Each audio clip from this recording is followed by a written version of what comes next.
All very very warm welcome to our channel cine corner. இன்னைக்கு நம்ம cine corner பாட்காஸ்டிங்கில் Vittorio De Sica அவங்களுடைய மூவியான 1948 ரிலீஸ் ஆன பைசைக்கிள் தீஃப் இந்த படத்தை பற்றி தான் வந்து இன்னைக்கு நம்ம பார்க்க போகிறோம். பைசைக்கிள் தீஃப் இந்த படத்தை வந்து நீங்கள் ஒரு 100 வருஷத்துக்கு அப்புறம் பார்த்தாலுமே இந்த படத்தை பேஸ் பண்ணி இன்னும் நிறைய படங்கள் வந்துகிட்டே இருக்குல்ல அப்படின்னு நம்மளுக்கு தோண வைக்க ஒரு படம் தான் வந்து இந்த பைசைக்கிள் தீஃப். இந்த படத்தை நீங்கள் நான் சொல்லும் போது கேட்டாலே வந்துட்டு இப்படி ஒரு தமிழ் படம் இருக்கே அப்படின்னு சொல்லிட்டு உங்களுக்கு தோணும். அப்படி தோணுச்சுன்னா அந்த படம் என்ன அப்படின்றத எனக்கு கமெண்ட்ல சொல்லுங்க. இந்த படம் வந்து ஸ்டார்ட் பண்ணும் போதே வந்து நம்மளுக்கு வந்து புரிஞ்சிடும் அந்த நாட்டில் வந்து வேலை வாய்ப்புன்றது வந்து ரொம்ப கம்மியா இருக்கும் அப்படின்னு சொல்லிட்டு 19th செஞ்சுரியில இட்டாலியில நடக்கக்கூடிய ஒரு கதை தான் வந்து இந்த பைசைக்கிள் தீஃப். இட்டாலியில் வந்து அந்த டைமில் 19th செஞ்சுரியில் வந்து வேலை நிறுத்தம் வேலை இல்லாமை அப்படின்னு சொல்லிட்டு நிறைய பிரச்சனைகள் வந்து இருக்கும். ரிச் அப்படின்றவன் தான் இந்த படத்தினுடைய ஹீரோ. ஒரு ஆஃபீஸர் வந்து ரிச்சை வந்து கூப்பிடுறாங்க. ரிச் வந்து அந்த இடத்துல இருக்க மாட்டான். அவன் ஃப்ரெண்டு போய் ரிச்சை வந்து கூட்டிகிட்டு வருவான். கூட்டிகிட்டு வந்தோடனே உனக்கு வந்து வேலை கிடச்சிருக்கு அப்படின்னு சொல்லிட்டு சொல்லுவாங்க. பக்கத்தில் வந்து ஒரு 40-50 பேர் இருப்பாங்க. ஆனால் யாருக்குமே வந்து அந்த வேலை வந்து கிடச்சிருக்காது. ஏன்னா எல்லாருமே அந்த வேலைக்காக அப்ளை பண்ணியிருப்பாங்க. ரிச்சுக்கு மட்டும்தான் வந்து அந்த வேலை வந்து கிடச்சிருக்கும். அது என்ன வேலை அப்படின்னா வந்துட்டு அவன் வந்து ஸ்ட்ரீட்டாக போயிட்டு போஸ்டர் ஒட்டுறது, அதுதான் வந்து அந்த வேலை. ஆனால் போஸ்டர் ஒட்டுறதா இப்போ நம்ம வந்து ஈஸியாக வந்து சொல்லிடுவோம். ஆனால் போஸ்டர் ஒட்டுறதுக்கு கூட அப்போ அந்த டைமில் வந்து வேலை கிடைக்காம வந்து இருந்த ஒரு காலம் தான் அது. ஸோ இவனுக்கு வந்து கிடச்சிருச்சு. கிடச்சோன்னா ஆனால் இதுக்கு வந்து மெயினாக உங்ககிட்ட வந்து பைசைக்கிள் இருக்கணும், சைக்கிள் இருக்கணும். சைக்கிள் இருந்தால் தான் வந்து உங்களுக்கு இந்த வேலை கிடைக்கும் அப்படின்னோடனே இவன்கிட்ட வந்து சைக்கிள் இருக்காது. ஆனால் வந்து எப்படியாவது வேலை வாங்கி ஆகணும்னு சொல்லிட்டு என்கிட்ட சைக்கிள் இருக்குது அப்படின்னு சொல்லிட்டு இவன் வந்து பொய் சொல்லிடுவான். போய் சொல்லிட்டு அந்த லெட்டர் வந்து வீட்டுக்கு வந்துடுவான். வீட்டுக்கு வந்தோன்னா அவங்க ஒய்ஃப் இருப்பாங்க. அவங்க ஒய்ஃப் வந்து தண்ணி தூக்கிட்டு மாடிக்கு போயிட்டு இருப்பாங்க. போகும்போது வந்து இவன் சொல்லுவான், எனக்கு வந்து வேலை கிடச்சிருச்சு, ஆனால் வந்துட்டு பைசைக்கிள் இருந்தால் தான் வந்து எனக்கு வந்து வேலை கொடுப்பேன் அப்படின்னு சொல்லிட்டாங்க அப்படின்னா, நம்மக்கிட்ட தான் பைசைக்கிளே இல்லையா, அப்போ நம்மளுக்கு அந்த வேலை கிடைக்காதா அப்படின்னு சொல்லி அவங்க ஒய்ஃப் கேட்பாங்க. இல்லை இல்லை என்கிட்ட பைசைக்கிள் இருக்குது அப்படின்னு சொல்லிட்டு நான் போய் சொல்லிட்டேன். ஆனால் இப்போ வந்து பைசைக்கிள் வாங்கணும், உங்ககிட்ட ஏதாச்சும் காசு இருக்குமா அப்படின்னா, இவங்க ரொம்ப வறுமையில் வாழக்கூடிய ஒரு ஃபேமிலி. ஆனால் வந்து அவங்கக்கிட்ட வந்து அவங்க அம்மா வந்து வரதட்சணையாக வந்து சில பெட்ஷீட் வந்து கொடுத்துருப்பாங்க. அந்த பெட்ஷீட் வந்து ரொம்ப காஸ்ட்லியான பெட்ஷீட். இவங்க வந்து யூஸ் பண்ணவே மாட்டாங்க. இது ரொம்ப காஸ்ட்லியான பெட்ஷீட்டு அப்படின்னு சொல்லிட்டு இவங்க யூஸ் பண்ணாமலே அந்த பெட்ஷீட் வச்சுருப்பாங்க. அது ஒரு 5-6 பெட்ஷீட் இருக்கும். அந்த பெட்ஷீட்டை பார்த்துட்டு இந்த பெட்ஷீட்டை வந்து நீங்கள் வந்து விற்றீங்கன்னா வந்து சில அமௌண்ட் கிடைக்கும். அந்த அமௌண்ட்டை வச்சே பைசைக்கிள் வாங்க முடியுமா, நீங்கள் ட்ரை பண்ணுங்கள் அப்படின்னு சொல்லி அவங்க ஒய்ஃப் சொன்னோன்னே அவனும் அந்த பெட்ஷீட் எடுத்துகிட்டு அது விற்கிற கடைக்கு போவான். கடைக்கு போனோன்னே இந்த பெட்ஷீட்லாம் பார்த்துட்டு இதை நாங்கள் யூஸ் பண்ணவே இல்லை, யூஸ் பண்ணாமலே நாங்கள் வச்சுருந்தோம், புதுசு எல்லாமே அப்படின்னு சொல்லிட்டு சொன்னோன்னே ஒரு $7 வந்து அந்த பெட்ஷீட்டை வந்து அவங்க எடுத்துப்பாங்க. அந்த ஊர் காசுக்கு $7 வந்து கம்மி தானே அப்படின்னு சொல்லி இவன் சொல்லுவான். ஆனால் இந்த பெட்ஷீட்டுக்கு வந்து அவ்வளோதான் தர முடியும் அப்படின்னு சொல்லி அவர் வந்து சொல்லி அனுப்பிச்சிருவாரு. ஸோ அந்த $7 எடுத்துக்கிட்டு இவன் வருவான். வந்து பைசைக்கிள் கடைக்கு வந்தோன்னா ஒரு பழைய சைக்கிள் இருக்கும். அது வந்து $6.5 தான். அப்போ இவனுக்கு ரொம்ப சந்தோஷமாயிடும். ஓகே, நம்மக்கிட்ட இன்னும் $5 வந்து மிச்சம் இருக்கும், இதே நம்ம வாங்கிடலாம் சொல்லிட்டு வாங்கி வீட்டுக்கு கொண்டு வந்து விடுவான். விட்டோன்னா அவங்க பையன் வந்து ரொம்ப சந்தோஷப்படுவான். இவருக்கு வந்து 2 பசங்க இருப்பாங்க. ஒருத்தவனுக்கு வந்து 14 வயசு 13 வயசு பையன் இருப்பான். இன்னொன்று வந்து கை குழந்தை ஒரு குழந்தை இருக்கும். ஸோ வந்து அந்த பையனுக்கு வந்து ரொம்ப சந்தோஷமாயிடும். அவங்க அப்பாவோட அந்த பையன் தான் வந்து அந்த பைசைக்கிளை வந்து அவ்வளோ அழகாக பார்த்துப்பான். தினமும் உட்காந்து துடைக்கிறதா இருக்கட்டும். ஸோ எல்லா வேலையும் நம்மளே வந்து புதுசாக ஒரு வண்டி வந்துச்சுன்னா உட்காந்து தினமும் துடைச்சிக்கிட்டு இருப்போம் இல்லையா. ஸோ அந்த மாதிரி அவனும் வந்துட்டு அந்த பைசைக்கிளை வந்து துடைப்பான். அப்பா இங்கே பாருங்கள், இங்கே ஒரு ஓட்டை இருக்குது, இங்கே பாருங்கள், நீங்கள் ஓட்டிட்டு வரும்போது வந்து ஒழுங்காக ஓட்டிட்டு வர மாட்டீங்களா சொல்லி அவங்க அப்பாவே அவன் வந்து மிரட்டுவான். ஸோ அடுத்த நாள் காலையில் வந்து நான் வந்து ஃபஸ்ட் டே வந்து ஒர்க்குக்கு போகணும் அப்படின்னு சொல்லிட்டு என்னை காலையில் எழுப்பி விடு அப்படின்னு சொல்லி வந்து படுப்பான். படுத்துட்டு காலைல ஏஞ்சி வந்து ஒர்க்குக்கு போகும்போது இவங்க பையனையும் வந்து அவங்க வந்து கூட்டிகிட்டு போவான். அங்கே வந்து வேலையே இருக்காது அப்படின்னு சொன்னேன் இல்லையா, அதனால் வந்து சைல்டு லேபர்ஸ்லாம் வந்து அவங்க அலோவ் பண்ணுவாங்க. ஸோ வீட்டில் வந்து சின்ன பசங்க கூட வேலைக்கு போனால் தான் அவங்க வீட்டில் வந்து சாப்பிடவே முடியுன்ற ஒரு சுச்சுவேஷன் இருக்கும். ஸோ இந்த 14 வயசு பையனும் வந்துட்டு ஒரு ஆயில் கம்பெனியில் வந்து ஒர்க் பண்ணுவான். இவங்க அப்பா அங்கே இறக்கி விட்டுட்டு நான் ஈவினிங் வந்து 7 o'clock தான் வருவேன், நீ வந்து வெயிட் பண்ணிங்கியே, நான் வந்து உன்னை வந்து சைக்கிளே வந்து கூட்டிகிட்டு வந்துடுறேன் அப்படின்னு சொல்லிட்டு அவங்க அப்பா சொல்லிட்டு அவன் வேலைக்கு போவார். வேலைக்கு போகும்போது இவனோட வேலை தானே சொல்லியிருந்தேன், ஒரு ஏணியை வந்து சைக்கிளே எப்பயுமே வந்து வச்சிருக்கணும். வச்சிருந்து போய் வந்து போஸ்டர் ஓட்டணும். போஸ்டர் ஓட்டுறதுக்கு இவன் கூட வந்து மேனேஜர் மாதிரி ஒருத்தர் வருவார். நீ வந்து போஸ்டர் வந்து இப்படி ஓட்டணும், அப்படி ஓட்டணும், பசங்க வந்து இவ்வளோ தான் தடவணும், இந்த இடத்துல தான் ஓட்டணும்னு வந்து அதுக்கு ஒரு கிளாஸ் எடுப்பார். இவன் வந்து காண்டாகி வந்து இதுக்கெலாம் ஒரு கிளாஸ் எடுப்பியா அப்படின்னு சொல்லிட்டு ஒட்டிக்கிட்டு இருப்பான். திடீர்னு வந்து பார்க்கும்போது வந்து கீழே வந்து ஒரு 3 பேர் நடந்து வந்துக்கிட்டே இருப்பாங்க. இவன் ஃபஸ்ட்டே அவங்கள கவனிச்சிருவான். சைக்கிள் வந்து ஒரு ஓரமாக இருக்கும் இல்லையா, அந்த சைக்கிளை வந்து ஒருத்தன் வந்து எடுத்துட்டு ஓடுவான். எடுத்துகிட்டு போயிட்டு இருக்கும்போது இவனுக்கு வந்து என் சைக்கிள்னு சொல்லி கத்திக்கிட்டே வந்து இவனும் பின்னாடியே போவான். பின்னாடியே போகும்போது ஒரு வேன் வரும். அந்த வேனில் ஏறி அதை வந்து ஃபாலோ பண்ணுங்க, என் சைக்கிள் எடுத்துகிட்டு போகிறாங்க அப்படின்னோடனே இவனும் அந்த சைக்கிளை வந்து ஃபாலோ பண்ணுறேன்னு சொல்லிட்டு போயிட்டே இருப்பான். ஆனால் வந்து அந்த வேனில் இருக்கவனும் வந்து அவனுங்களோட ஒரு கூட்டாளியாக தான் இருப்பான். இவன் வந்து வேற ஒரு ரூட்டில் வந்து இந்த ரூட்டில் போனால் வந்து அவனை நம்ம பிடிச்சலாம் சொல்லி கூட்டிட்டு போகும்போது அவன் எங்கே போனான் என்ன ஆவானே வந்து தெரியவே தெரியாது.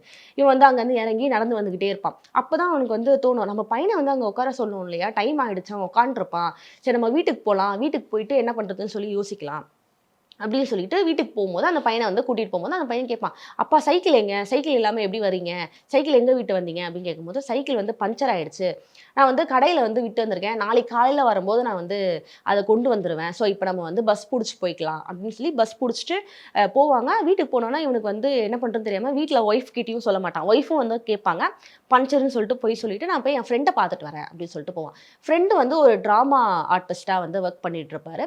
அவருடைய ட்ராமா கம்பெனிக்கு போய் அவன் ஃப்ரெண்டு கிட்ட பேசி பார்த்து, சரி ஓகே இந்த மாதிரிலாம் வந்து திருடுறவங்க வந்து இங்கே ஒரு சில பேர் தான் இருப்பாங்க, நம்ம போயிட்டு ஃபஸ்ட்டு போலீஸில் கம்ப்ளைண்ட் கொடுப்போம், அதுக்கப்புறம் வந்துட்டு என்ன நடக்குதுன்னு பார்க்கலாம், நாளைக்கு காலைல உன்னோட பைசைக்கிள் எப்படியாவது கிடச்சிடும், நீ ஃபீல் பண்ணாத, நாளைக்கு நீ வேலைக்கு போகலாம் அப்படின்னு சொல்லிட்டு போவாங்க. போகும்போது அந்த போலீஸ் ஸ்டேஷனில் போகும்போது இந்த மாதிரி சைக்கிள்லாம் வந்து திருடுறதுக்கு நிறைய பேர் இருப்பாங்க, நீயே வந்து ஏழை, நீயே வந்து இந்த சைக்கிளை வந்து திருடிட்டு தான் வந்திருப்பேன், நான் உன்னை நம்ப மாட்டேன் அப்படின்னு சொல்லுவான். இல்லை சார், நான் வந்து இவ்வளோ டாலர் கொடுத்து வாங்கினேன். அப்போல்லாம் வந்து சைக்கிளில் வந்து ஒரு ரிஜிஸ்டர் நம்பர் மாதிரி சைக்கிள்லேயே வந்து வச்சுருப்பாங்க. ஸோ அந்த நம்பரெல்லாம் அவன் சொல்கிறான், சரி இந்த நம்பர் கொடுத்துட்டு போ, இந்த மாதிரி சைக்கிள்லாம் திருடி விற்கிற ஒரு கடை இருக்குது, ஒரு பஜார் இருக்குது, சைக்கிள் பஜார்னே சொல்லுவாங்க அதை, அங்கே போய் நீ வந்து பாரு, அங்கே உன் சைக்கிள் இருந்துச்சுன்னா நீ வந்து என்கிட்ட சொல்லு, நான் வந்து உனக்கு வாங்கி தரேன் அப்படின்னு சொல்லிட்டு சொல்லுவார். இவனும் வந்து எப்படா காலைல ஆகும் போகலான்னு சொல்லிட்டு வெயிட் பண்ணிட்டு இருப்பான். காலைல ஆகும், அந்த பைசைக்கிள் கடைக்கு போகலான்னு சொல்லிட்டு போவான். கூட வந்து அவங்க பையனையும் கூட்டு போவான். ஏன்னா வந்து இவனுக்கு வந்து அந்த சைக்கிளை பற்றி எந்த அளவுக்கு தெரிஞ்சிருக்கோ அதை விட அதிகமாக தான் அந்த பையனுக்கு தெரிஞ்சிருக்கும். ஏன்னா அந்த சைக்கிளை வந்து அவன் வந்து குழந்தை மாதிரி வந்து தினமும் வந்து இன்ச் பை இன்ச்சாக அவன் பார்த்துக்கிட்டே இருப்பான். ஸோ அந்த பையனுக்கு தான் வந்து அதோடைய சீரியல் நம்பர்ல இருந்து அந்த சைக்கிளில் வந்து எங்கெல்லாம் வந்து ஸ்க்ராட்ச் இருக்குது அப்படின்றதெல்லாம் அந்த பையனுக்கு தான் தெரியும். அதனால் வந்து அவங்க பையனையும் வந்து அவன் கூட கூட்டிகிட்டு போவான். அந்த இடத்துக்கு போனோன்னா ஒரு சைக்கிளுக்கு வந்து பெயிண்ட் அடிச்சுட்டு இருப்பாங்க. இவனுக்கு வந்து சந்தேகம் வந்துடும், இல்லை இது வந்து என் சைக்கிளுக்கு தான் இவங்க வந்து பெயிண்ட் அடித்து புது சைக்கிளாக வந்து விற்கிறாங்க போலன்னு சொல்லிட்டு அந்த கடைக்காரங்கிட்ட வந்து சண்டை போட்டுக்கிட்டே இருப்பான். இது வந்து என்னோட சைக்கிள், இதோட சீரியல் நம்பர் என்னன்னு சொல்லு, என் சீரியல் நம்பரோட மேட்ச் ஆச்சுன்னா இது எந்துதான், நீ தான் திருடிட்டு வந்திருக்கேன் சண்டை போடுவான். அங்கே வந்து ஒரு போலீஸ் ஆஃபீஸர் வந்து விசாரிப்பார், இந்த மாதிரி என் சைக்கிளாக இருக்கும் இது, நான் வந்து சந்தேகப்படுறேன்னொன்னே அவன் சீரியல் நம்பர் சொன்னோன்னா அது வேறையாக இருக்கும். இவனுக்கு வந்து ரொம்ப கோவம் வந்துடும், இப்போ வந்து நான் வந்து விற்கிற கடை இது, இதில் வந்து நீங்கள் வந்து இப்படி கேட்டிங்கன்னா கஸ்டமர்ஸ் எப்படி வந்து வாங்குவாங்கன்னு சொல்லி இவனை அடித்து அந்த இடத்த விட்டு துரத்திடுவாங்க. இவன் வந்து ஒரு ஸ்ட்ரீட்டில் நடந்து போயிட்டே இருக்கும்போது ஒருத்தவனை பார்க்குறான். அவனை பின்னாடி இருந்து பார்த்தோன்னே இவன் தான் வந்து என் சைக்கிள் எடுத்திருப்பான், அவனை மாதிரியே இருக்குது, அவன் எடுத்துகிட்டு போகும்போது பார்த்தேன், ஸோ வந்து இவன் மாதிரியே தான் இருக்குது, இவன் தான் எடுத்திருப்பான் அப்படின்னு சொல்லிட்டு அவனை ஃபாலோ பண்ணிக்கிட்டே போவான். ஃபாலோ பண்ணிகிட்டே போகும்போது வந்து ஒரு ப்ராஸ்டியூட்லாம் இருக்கக்கூடிய ஒரு ஸ்ட்ரீட்குள்ளே போவான். ஸ்ட்ரீட்குள்ளே போயிட்டு அங்கே தான் வந்து அவனோட வீடு இருக்குது. அவங்க அம்மா வந்து ஒரு மேலே வந்து ஒரு போர்ஷனில் வந்து தங்கியிருப்பாங்க. இவன் அந்த வீட்டுக்குள்ளே போயிட்டு அவனை பிடிச்சி அடிக்க ஆரம்பிச்சிருவான். அடிக்க ஆரம்பிச்சோன்னா அவங்க அம்மா அங்கேருந்து கத்துவாங்க, என் பையனை ஒருத்தவங்க அடிக்கிறாங்க, காப்பாற்றுங்க காப்பாற்றுங்கன்னு. என்னன்னா இவன் தான் வந்து என்னோட சைக்கிளை வந்து திருடிட்டு போனான், உனக்கு கன்ஃபார்மாக தெரியுமா இவன் தான் திருடினானா அப்படின்னு சொல்லி கேட்பாங்க. ஆமாம், நான் வந்து பின்னாடி இருந்து பார்க்கும்போது இவனை மாதிரி தான் இருந்துச்சுன்னொன்னே, இவன் தான் வந்து இந்த ஸ்ட்ரீட்லேயே வந்து ரொம்ப ரொம்ப நல்லவன், எப்படி வந்து இவனை நீ திருடுறேன்னு சொல்லலாம் அப்படின்னு சொல்லிட்டு அங்கே இருந்த ஒரு போலீஸ் ஆஃபீஸர் வராரு. போலீஸ் ஆஃபீஸர் வந்து இவன் வந்து கேட்குறாரு, இல்லை இவனை மாதிரி தான் இருந்தனோடனே, சரி இவங்க வீட்டில் போய் நம்ம தேடி பார்ப்போம், இல்லைனா வந்துட்டு நீங்கள் வந்து போயிடணும் அப்படின்னு சொல்லிட்டு சொல்கிறாரு. அவங்க வீட்டுக்குள்ளே போய் ஃபுல்லாக தேடி பார்க்குறாங்க. அவங்க அம்மாவும் வந்து காட்டுறாங்க, பாரு என் பையனை திருடுன்னு சொன்னேன், என் வீட்டில் எதுவுமே இருக்காது அப்படின்னு சொல்லிட்டு காட்டுறாங்க. காட்டிட்டு கீழே இறங்கி வந்தோன்னா அந்த ஸ்ட்ரீட்டில் இருக்கவங்க எல்லாருமே வந்து இவனை வந்து திட்டுறாங்க.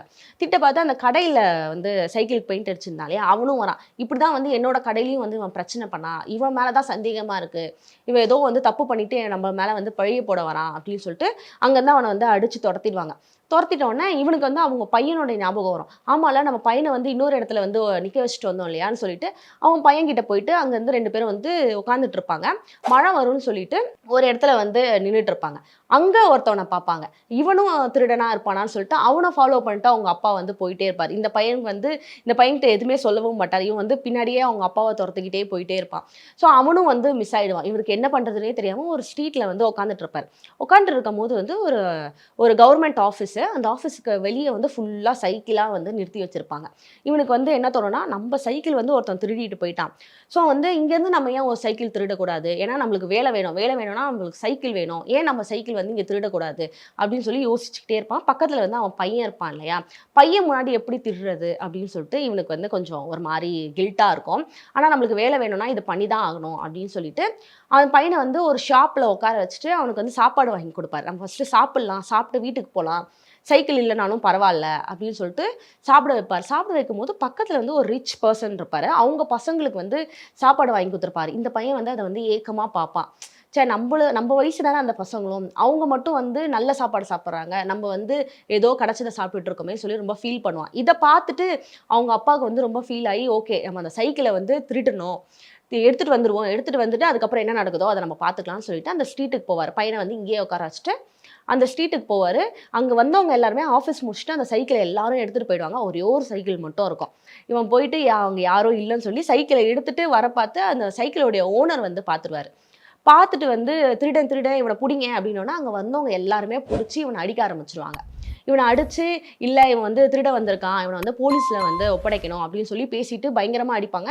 அவன் பையன் வந்து அவங்க அப்பா கைய பிடிச்சுட்டு, இல்ல எங்க அப்பா வந்து தெரியாம பண்ணிட்டாரு. எங்க அப்பா வந்து திருடி இருக்க மாட்டாரு. அவரு சைக்கிள்னு சொல்லி மாத்தி எடுத்திருப்பாருன்னு சொல்லி அவங்க அப்பாவுக்கு வந்து சப்போர்ட் பண்ணி அவங்க கிட்ட பேசுறான். அவங்கலாம் வந்து இன்னும் வந்து காண்டா வராங்க. எப்படி ஒரு பையன வச்சுக்கிட்டே நீ வந்து திருட வந்திருக்க. உன்ன மாரி தானே அப்புறம் உன் பையனும் வளருவான்னு சொல்லி ரொம்ப திட்டி, இல்ல இவன வந்து போலீஸ்ல வந்து நம்ம வந்து ஒப்படைக்கணும் அப்படின்னு சொல்லி பேசிருவாங்க. அந்த சைக்கிளோட ஓனர் இருக்கார்ல, இல்ல அவன் தான் சைக்கிள வந்து குடுத்துட்டான் இல்லையா? அவன வந்து எதுவும் பண்ணாதீங்க, விட்டுடுங்க அப்படின்னோனே, இவங்க எல்லாரும் விட்டுட்டு போயிடுவாங்க. அதுவரைக்கும் வந்து அந்த பையன் வந்து கை புடிச்சே நடக்க மாட்டான் அவங்க அப்பா கூட. கை புடிச்சுட்டே நடக்க மாட்டான். எங்க போனாலும் அவங்க அப்பா முன்னாடி போவாரு, இவன் பின்னாடி வருவான். இல்ல இவன் முன்னாடி போவான், அவங்க அப்பா பின்னாடி வருவான். 2 பேரும் வந்து ஒண்ணா வந்து நடந்து போவே மாட்டாங்க. அந்த இன்சிடென்ட்க்கு அப்புறம் அவங்க அப்பா கைய புடிச்சுட்டு அவன் நடப்பான். அப்பதான் அவங்க அப்பாவுக்கு தோணும், ச்சே நம்ம பையன் முன்னாடி வந்து நம்ம இப்படி பண்ணிட்டோம். நம்ம பையனுக்கு எந்த அளவுக்கு ஒரு அவமானமா இது இருந்திருக்கும். நான் சைக்கிள் தொலைஞ்சிருச்சு, என் சைக்கிள் ஒருத்தவன் எடுத்துட்டு போறான் அப்படின்னு சொல்லும்போது வந்துட்டு, யாருமே வந்து அவன வந்து புடிக்கவே இல்ல. ஆனா இன்னொருத்தரோட சைக்கிள நான் எடுத்துட்டு போறேன் அப்படின்னும்போது, என்ன வந்து எல்லாரும் வந்து புடிக்கிறாங்க. நான் எவ்வளோ ஒரு அன்லக்கியான பெர்சன். எனக்கு கிடைச்ச வேலையும் வந்து போயிடுச்சு. நான் ஆசையா வாங்குன சைக்கிளும் போயிடுச்சு அப்படின்னு சொல்லிட்டு அவன் ரொம்ப ஃபீல் பண்ணிட்டு போயிட்டு இருக்கும்போது அவங்க பையன்கிட்ட வந்து சொல்லுவான். நான் வந்து அப்பா இப்படி பண்ணிட்டேனேன்னு சொல்லிட்டு நீ ஃபீல் பண்ணாத. நம்மளுக்கு சைக்கிள் இருக்கோ இல்லையோ நான் உன்ன வந்து நல்லா பார்த்துக்கிறேன் அப்படின்னு சொல்லிட்டு இந்த படத்த வந்து முடிச்சுருவாங்க. ஸோ இந்த படமுமே வந்து ஒரு நேஷனல் அவார்ட் வின்னிங் ஃபிலிம் தான். ஸோ இந்த படத்த வந்து நம்ம பார்க்கும்போது வந்து அவனுக்கு சைக்கிள் எப்படியாவது கிடைச்சிரணும் அப்படின்னு சொல்லி தான் நம்ம வந்து ப்ரே பண்ணியிருப்போம். ஆனா சைக்கிள் கிடைச்சிருந்துச்சுன்னா இந்த படம் வந்து இந்த அளவுக்கு ஹிட் ஆயிருக்குமா அப்படின்னு கேட்டா கிடையவே கிடையாது. ஸோ சைக்கிள் கிடைக்காததுனால தான் இந்த படம் வந்து 100 வருஷம் கழிச்சு இந்த படத்த பார்த்தாலுமே வந்து இந்த படம் வந்து நெறைய டைரக்டர்ஸ்க்கு வந்து ஒரு எக்ஸாம்பிளான ஒரு மூவியா இருக்கும். ஸோ இப்ப இந்த படத்த வந்து நான் சொன்னதுக்கு அப்புறம் உங்களுக்கு இந்த மாரியான ஒரு தமிழ் படம் இருக்கே, ஒரு வேளை இதிலிருந்து எடுத்துருக்கலாமோ அப்படின்னு சொல்லிட்டு உங்களுக்கு தோணி இருக்கும். பட் அது என்ன அப்படின்றத அந்த தமிழ் படம் பேர் என்ன அப்படின்றத எனக்கு கமெண்ட்ல சொல்லுங்க. இந்த மாரியான இன்ட்ரஸ்டிங்கான படத்த பத்திலாம் தெரிஞ்சுக்க நம்மளோட சினி கார்னர் பாட்காஸ்டிங்க சப்ஸ்கிரைப் பண்ண மறந்துடாதீங்க.